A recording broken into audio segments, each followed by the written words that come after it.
Have you ever wondered what it feels like to lose yourself completely, to watch your own hands commit unspeakable acts while your mind screams in silent horror? I thought I had it under control. For 3 years, I managed the curse. Heavy chains bolted to the concrete floor of my basement, reinforced steel door, a phone set to call my brother if I didn't check in by sunrise. I had a system. Systems work. Systems keep people safe. Systems kept me human. But tonight was different. I felt it the moment the sun touched the horizon. Usually, the change comes gradually, a creeping itch beneath my skin that builds over hours. Tonight, it hit me like a freight train while I was still driving home. My hands started trembling on the steering wheel. Not the usual tremor.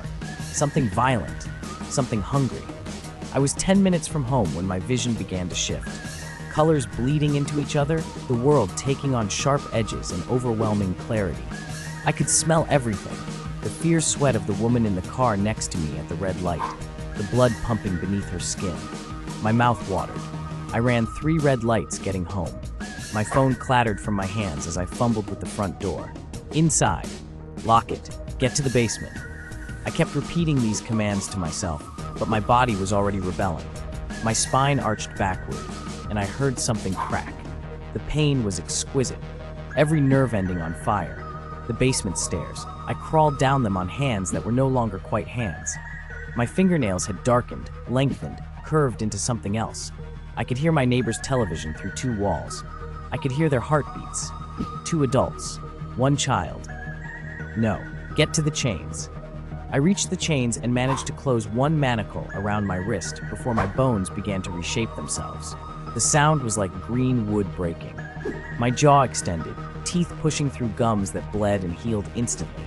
I screamed, but the sound that came out was not human. The second manacle. I reached for it with my free hand, but my fingers wouldn't obey anymore. They flexed and spasmed, controlled by something ancient and ravenous that lived beneath my consciousness. The full moon's light filtered through the basement window, pale and accusatory.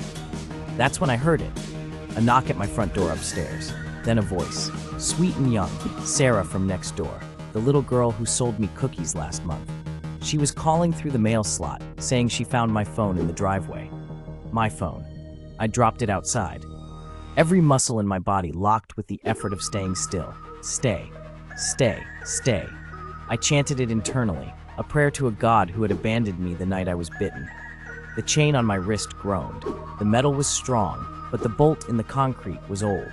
I'd been meaning to replace it. I'd been meaning to do a lot of things. Sarah knocked again. I could smell her through the floorboards. Innocence and youth and warm, living blood. The wolf inside me surged forward, and I felt my last shred of humanity slip away like water through cupped hands. The bolt pulled free from the concrete with a sound like a gunshot. I want to tell you that I fought it. I want to tell you that some part of me resisted as I climbed those stairs, as my claws scraped grooves into the wooden steps, as I reached the door where Sarah's small shadow waited on the other side of the frosted glass. I want to tell you that I'm still human enough to feel remorse. But the truth is simpler and so much worse. When the change completed, when the wolf finally consumed the man, there was relief. The constant struggle ended. The war was over. I had lost, and losing felt like coming home. The door opened easily.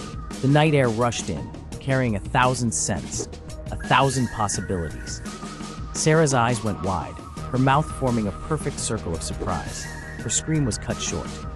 Now I sit here, writing this as the sun rises, my hands shaking and covered in evidence I can't bear to examine too closely. The chains lie broken in the basement. My phone shows 17 missed calls from my brother. And tonight, the moon will be full again. It's always full again. Tell me, do you have a basement? Do you have chains? Do you really think there'll be enough when your turn comes?